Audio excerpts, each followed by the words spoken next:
सुप्रभात सगळ्यांना. 25 डिसेंबर नाताळची सुट्टी आहे सर्वांना, त्याबद्दल खूप खूप शुभेच्छा.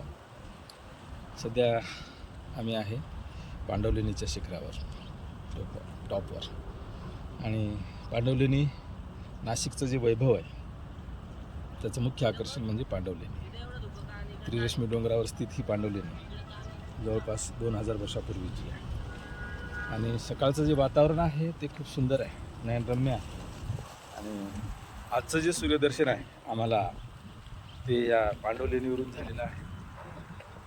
जवळपास 200 पायऱ्या पार करून आपण त्या ज्या लेण्या आहेत तिथे आपण पोहोचतो. आणि तिथून वरती 1 किलोमीटर गेल्यानंतर आपल्याला या सह्याद्रीच्या पर्वतरांगेमध्ये जे काही आपल्याला डोंगर रांगा आहे ते आपल्याला पाहायला मिळतात.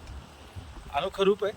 आणि शहराचं सौंदर्य जे आहे ते आपल्याला या पांडवलेणीवरून पाहायला मिळतं. नाशिक शहरात सध्या पर्यटक आज जे आहे ते सुट्टी आहे आणि त्यामुळं गर्दी पण कमी आहे. आज अरुष आणि अरिहंतला आम्ही सुट्टी दिलेली आहे. ते आज फुल आराम करत आहे.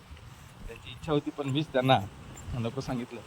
आणि चला म्हटलं आजचा दिवस सुट्टीचा जरी असला तरी त्याचा आपण आज सदुपयोग करून घ्यावा. त्या हेतून आज पांडवलेणीची सफर केली. मजा आली. भेटूया पुढच्या. Thank you so much.